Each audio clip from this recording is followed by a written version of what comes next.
আসলে ফ্যাসিস্ট আওয়ামী সরকার মুক্ত 17 বছর পরে ফ্যাসিস্ট মুক্ত ঈদ পালন করলো বাংলাদেশবাসী। তারই ধারাবাহিকতা রাজবাড়িতে প্রধান ঈদের জামাতে আমরা নামাজ আদায় করলাম।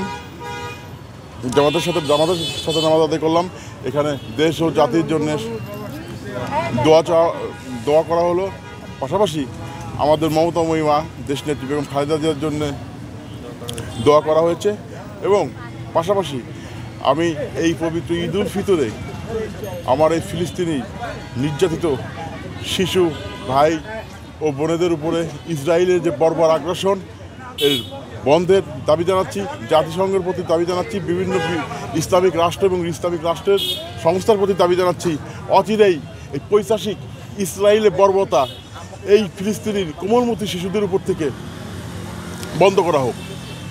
আজকে সুন্দর সবাই এক কাতারে ধনী গরিব ভেদাভেদ ভুলে আজকে রাজবাড়িতে প্রধান রেলওয়ে ময়দানে প্রধান জামাতে আমরা সবাই কাঁধে কাঁধ মিলিয়ে ধনী গরিব বৈষম্য ভেদে এক কাতারে দাঁড়িয়ে পবিত্র ঈদ উল ফিতরের নামাজ আদায় করলাম এবং সবাইকে পবিত্র ঈদ উল ফিতরের শুভেচ্ছা রইল। ধন্যবাদ।